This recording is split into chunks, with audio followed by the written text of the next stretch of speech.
J'appelle Stéphane Coulot. Stéphane est chef d'entreprise, il est expert dans les logiciels pour le marketing. Il vient de créer Alpac, qui va co-investir dans des entreprises digitales du mieux vivre dans 3 domaines sociaux essentiels, la santé, l'éducation et le co-living transgénérationnel. Place au parallèle entre les enseignements militaires des officiers et la fonction de chef d'entreprise dans l'univers des logiciels. Et comme on dit à Coët, chic à cire. Stéphane, la parole est à vous pour 20 minutes. Merci beaucoup. Bien faire, laisser brère, moi c'est la phrase que j'ai retenue de mon chef instructeur à Coët. Et ça m'a servi longtemps, notamment dernièrement, quand l'IA a commencé à apparaître pas pour le grand public, mais plutôt pour les universitaires. Alors, même si l'IA, quand j'étais étudiant en début des années 90, j'ai plein de copains qui en faisaient aussi, et on me disait, ça serait bien que tu montes des projets, des fonds européens, il y a plein de choses. Et je me dis, ok, mais nous on adoptera l'IA quand ça sera une commodité à coût marginal et qu'on pourra brancher via une API un truc qui tourne. Et cette phrase-là me revient souvent parce que je me dis, bon, ok, il y a du bruit ambiant, tout le monde te dit, il faut aller là, il faut faire ci, il faut faire ça. À un moment donné, bien faire, laisser parler les autres. Et c'est une phrase qui m'a tenu assez longtemps. Alors, sur la proposition de Bertrand, il voulait qu'on fasse un petit peu ce parallèle effectivement entre ma vie de chef d'entreprise. J'ai cofondé 5 boîtes, j'en ai revendu 3, 2 autres que j'ai pas eu à revendre parce qu'on les a coulées. Et ce qui est intéressant, c'est que moi j'avais déjà fondé une boîte en fait avant de partir à l'armée, quand j'étais étudiant, dans le logiciel, la simulation numérique en 91-92. On mettait 2 jours pour calculer le nombre de spires qu'il fallait sur une bobine électromagnétique pour faire passer une coulée d'aluminium d'un point A à un point B. Aujourd'hui, ça doit faire un dixième de seconde avec ce que vous avez dans la poche. Mais ce qui est intéressant, c'est que donc moi, je suis parti faire mon service militaire, donc je ne suis pas un si rare. J'étais au 4e BAT. J'ai fait mes 4 mois. Et après, j'ai fait 2 ans de service militaire parce que j'aimais bien ça. Je m'y suis plu.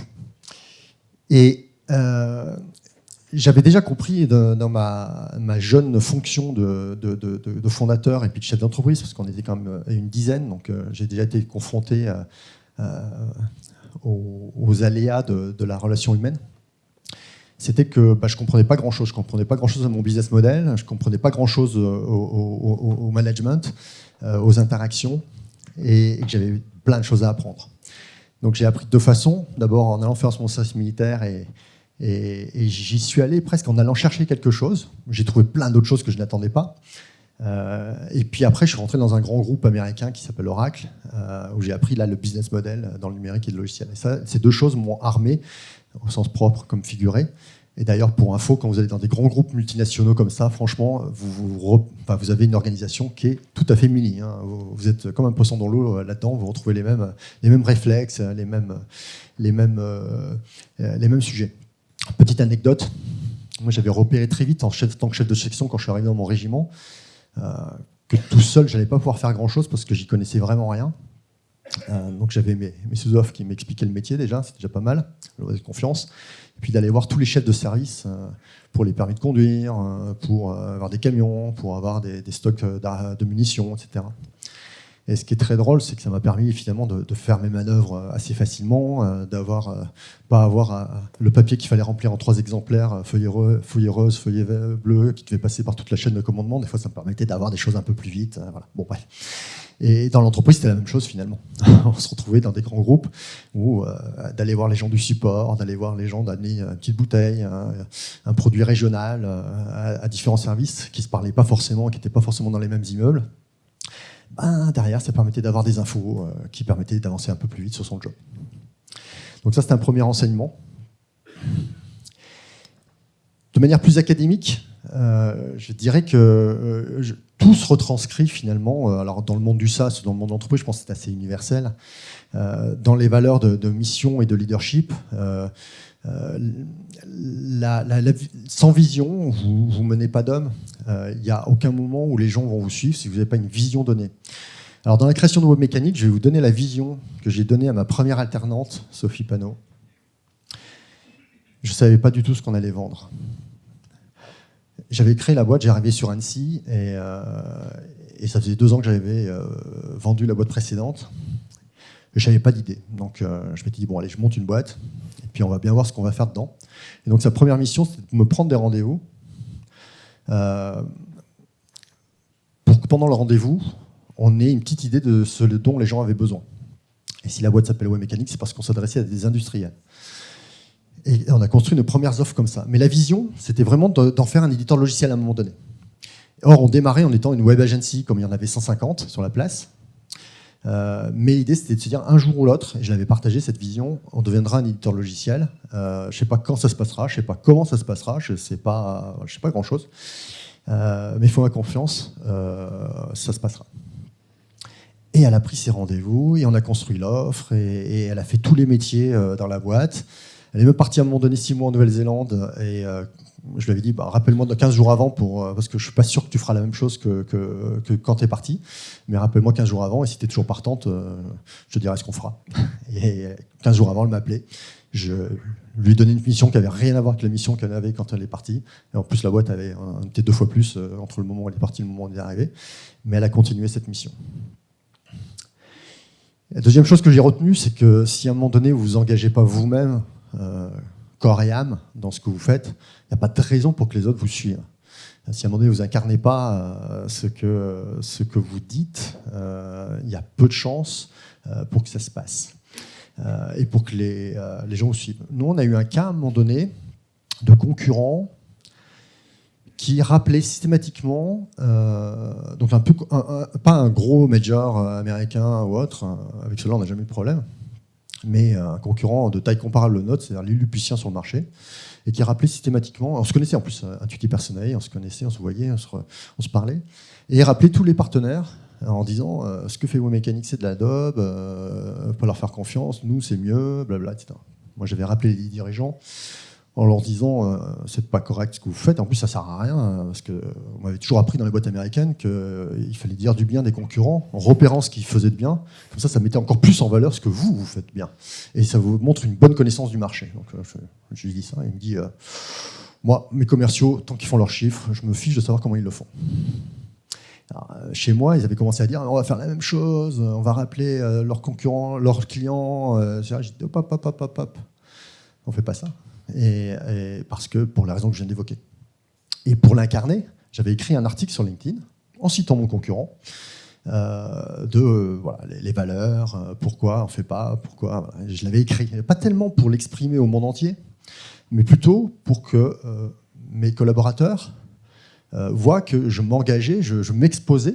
Je m'exposais à la critique, je me suis même exposé à une lettre d'avocat, qui n'est pas allée beaucoup plus loin que ça, mais de manière à ce que ça devienne une forme de doctrine. Et ça l'a été, et le sujet a été clos. Et enfin, l'incarnation, c'est ce qui crée là aussi une forme de cohésion. Alors il y a les gens qui adhèrent, les gens qui adhèrent pas, il y a des gens qui rentrent et qui sortent de l'entreprise, ce qu'on appelle le turnover. Puis vous avez des gens qui non seulement restent, mais ils restent parce qu'ils prennent en main, ils prennent le lead, ils prennent le leadership sur des sujets. Ça ne veut pas dire forcément manager. Nous, on a une grille de salaire qui est publique, pas à l'extérieur, mais en interne, qui dépend de ce que vous faites et des responsabilités que vous prenez. Et là-dedans, par exemple, vous avez évidemment du management, mais vous avez aussi le fait que vous prenez le leadership sur des sujets. Un exemple, quand on a numérisé l'ensemble de nos formations, il y a une jeune femme qui était Customer Success Manager qui a pris à mi-temps la fonction de mettre en place avec un coach extérieur, mais ça concernait 5-6 personnes aussi dans l'entreprise qui devaient intervenir sur différents sujets, et elle a pris ce lead là-dessus sans avoir la responsabilité de management des personnes avec lesquelles elle travaillait. Forcément, ça mérite, ça se valorise fortement. Et ce qui est intéressant quand on construit tout ça, c'est de voir qu'à l'arrivée, 10 ans plus tard, Sophie Panot, donc vous la voyez en photo, donc, qui était mon alternante au tout début de l'entreprise et qui m'a monté des rendez-vous sans savoir ce qu'on allait vendre, et qui a vécu la transition avec l'édition logicielle qui est arrivée en 2015, donc création de l'entreprise en 2012, transition en 2015-2016. La boîte, je l'ai vendue au mois de mai à 3 de mes collaborateurs, dont Sophie Panot, donc, qui est devenue la CEO et qui est aujourd'hui la présidente de la société.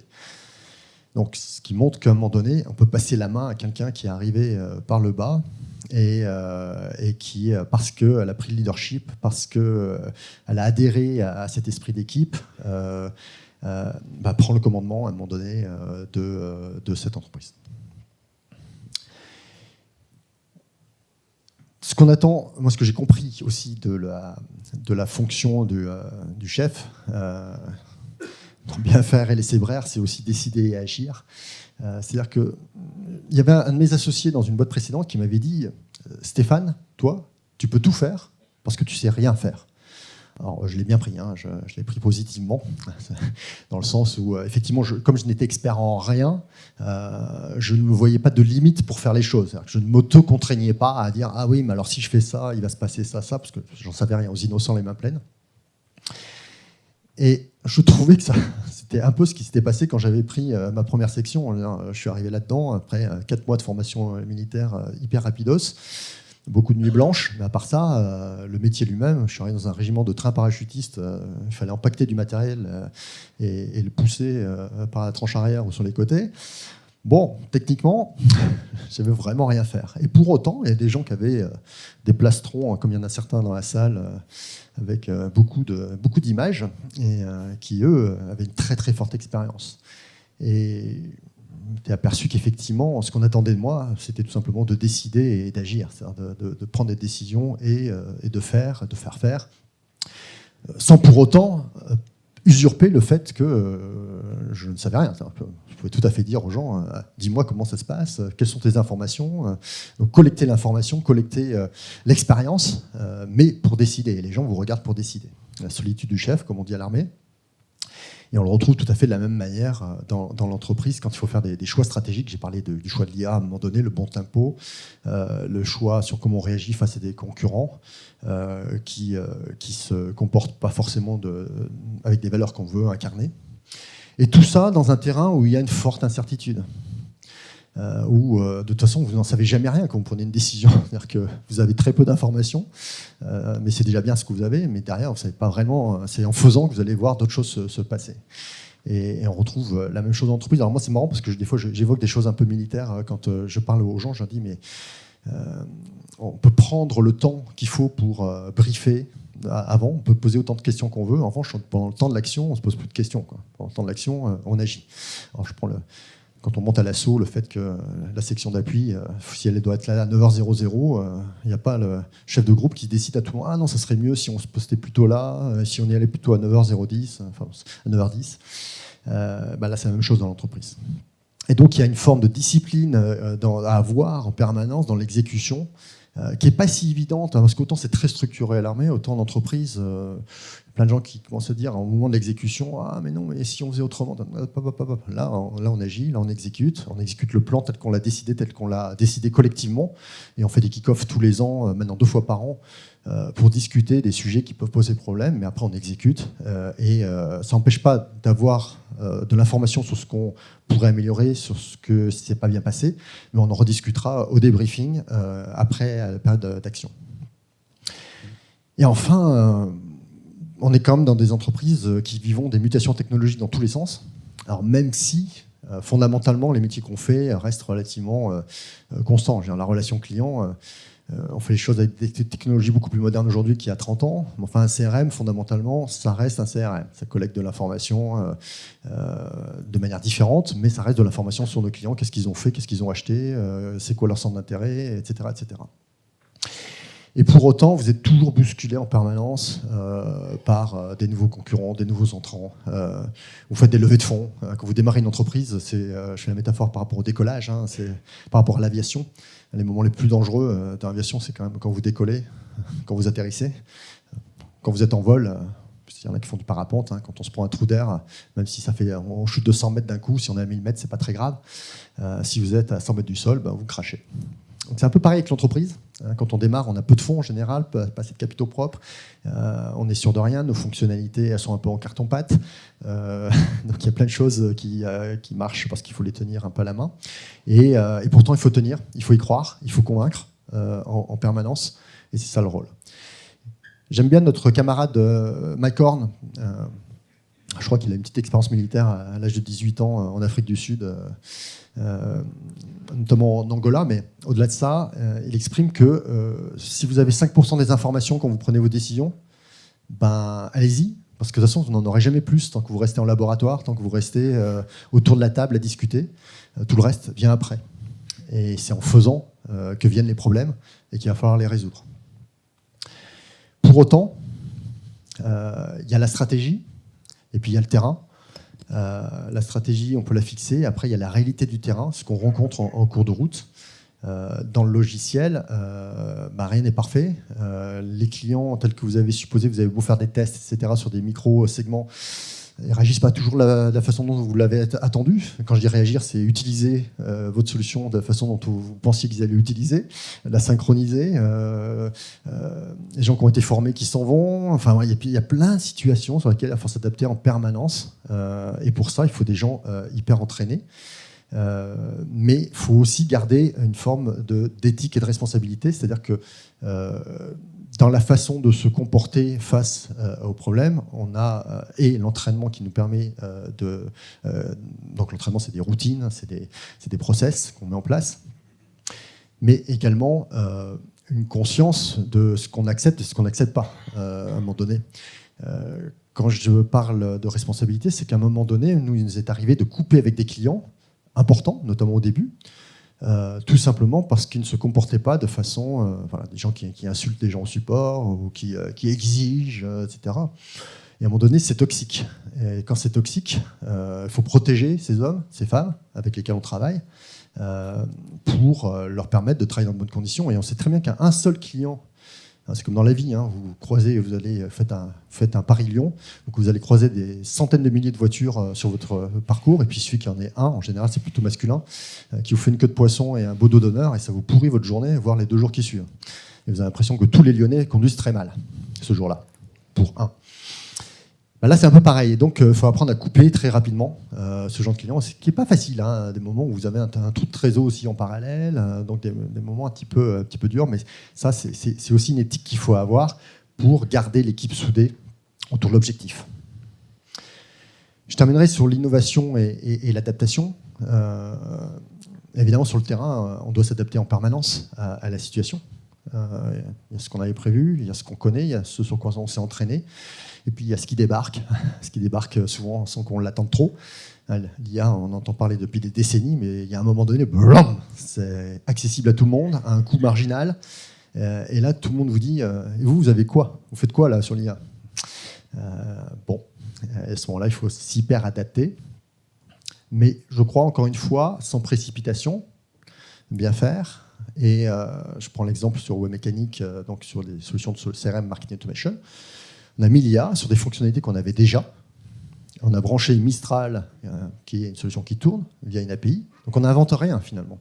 La magie du truc, c'est que c'est des gains de performance de 3-6% sur chaque action que font nos clients, que ce soit envoyer un email, que ce soit rédiger une landing page, que ce soit... peu importe. Et il y a un gain réel sans qu'on ait eu spécialement à innover, sans qu'on ait eu à inventer la roue, et on applique ce qu'on connaît bien et ce qu'on sait bien faire.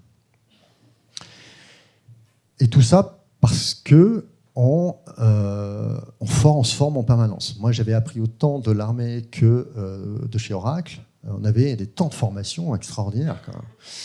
On devait bien passer, moi dans ma vie, j'ai bien dû passer dans ces moments-là presque un quart, un cinquième de mon temps à me former. Sur des stages, que ce soit les stages commando, les stages chef d'avion, différentes choses chez Oracle, sur des technos, sur des techniques de vente, sur plein de choses. Voilà. Et on passe son temps à se former. Et dans cette formation, il y a une transmission. Il y a une transmission des plus anciens au sens plus expérimentés dans leur domaine, ou des gens qui sont plus experts. Je me souviens, quand j'avais 25 ans, j'arrivais chez Oracle. Ceux qui avaient 35 ans, je les voyais comme des anciens. Et ils me racontaient comment les clients avaient vécu la période précédente des années 80 avec les infras, le fait que des marques qui n'existaient déjà plus, pourquoi il y avait du digital, des choses comme ça dans l'entreprise, du mainframe. Je ne comprenais pas ce que c'était le mainframe, mais il y en avait partout dans l'industrie, dans le retail. Et nous, on devait se connecter à ça à un moment donné chez les clients. On devait travailler synchroniser avec ces solutions-là. Donc ces gens-là nous ont transmis ce savoir que je n'avais pas connu. de manière à ce que je puisse avoir un langage et parler aux gens comme si je l'avais connu, mais comme si j'avais connu. C'est ce qu'on fait dans l'armée, hein. Les anciens vous racontent leurs OPEX, les guerres, il y a des traditions qui permettent de transmettre un certain nombre de choses. Alors, quand vous n'êtes pas issu de ça, c'est toujours un peu plus dur que quand vous avez une famille militaire et fait les scouts, mais bon, ça se passe. Et ce que je trouve formidable, c'est quand dans l'entreprise, à un moment donné, toutes ces valeurs, toute cette transmission, toute cette éthique, à un moment donné, elle se concrétise sur des choses simples. Alors, ça, pour la blague, c'est...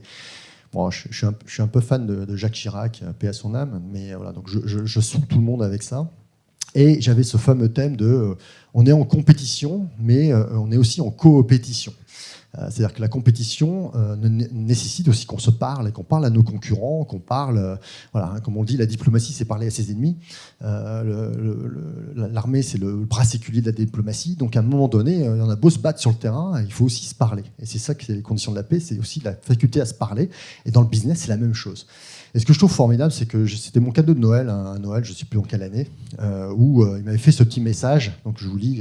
Jacques Chirac rendant hommage à Web Mécanique lors de son discours d'investiture à la présidence 2017, cherchez l'erreur, et comme me l'a conseillé mon ami Stéphane Coulot, lui aussi président, utilisez le marketing automation pour vos campagnes. Bon, c'est un petit jeu de mots, etc. Mais voilà, je trouve qu'ils avaient incarné pas mal un ensemble de valeurs, de choses dont j'avais parlé et qui étaient incarnées au travers de cette petite blague faite un soir de Noël.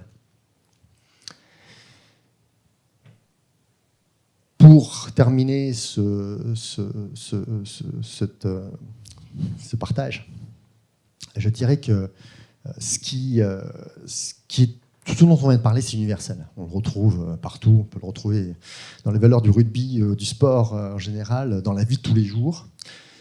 C'est pour ça d'ailleurs que les IA ou toutes les technologies ne nous remplacent jamais. Le charbon... le pétrole n'ont pas remplacé la faculté de se parler, de dialoguer, d'échanger, de s'invectiver, de ne pas se comprendre ou de se comprendre. Et ce qui fait la valeur à un moment donné de travailler ensemble et de s'animer ensemble, c'est d'abord d'arrêter de croire qu'on se fait tout seul. Les chefs d'entreprise, des fois, qui me disent « je me suis fait tout seul », souvent quand on parle impôt. Ils ne veulent pas payer d'impôts parce qu'ils sont faits tout seuls. On explique l'électricité 24/7, c'est quand même parce qu'il y a de l'uranium, qu'il y a quand même des gens qui protègent les voies de communication, des gens qui se battent et qui meurent pour ça. Enfin, bref, ça se paye. À un moment donné, il faut quand même payer des impôts pour s'assurer l'éducation de nos futurs employés. Et quand nos employés ont un enfant, il faut bien un hôpital derrière. Et donc, ce qui nous lie à un moment donné, c'est dans l'action. Il faut toujours être dans l'action. Dans l'inaction, finalement, c'est les moments les plus terribles. Hein, pour ceux qui ont fait la guerre, les moments les plus terribles, contrairement à ce qu'on croit, les moments chauds, très chauds, sont pas si courants que ça. Et il y a beaucoup de temps d'attente. Et les temps d'attente, c'est le pire. Finalement, on est préparé à l'action, pas tellement à l'attente. Donc l'action. Et puis, le fait d'être ensemble, d'être à l'écoute. Et ce qui fait, qui nous lie, qui fait qu'on a des projets ensemble et qu'on mène des projets ensemble, c'est qu'on a envie d'être ensemble. Donc on s'écoute, on se parle et on est capable d'agir et parce qu'on partage un certain nombre de valeurs aussi. Donc finalement, ce qu'on retrouve à l'armée, dans les grands groupes, mais aussi dans les startups et dans les entreprises, c'est cette incarnation-là. Et voilà, c'est ce que je voulais partager. Merci Stéphane.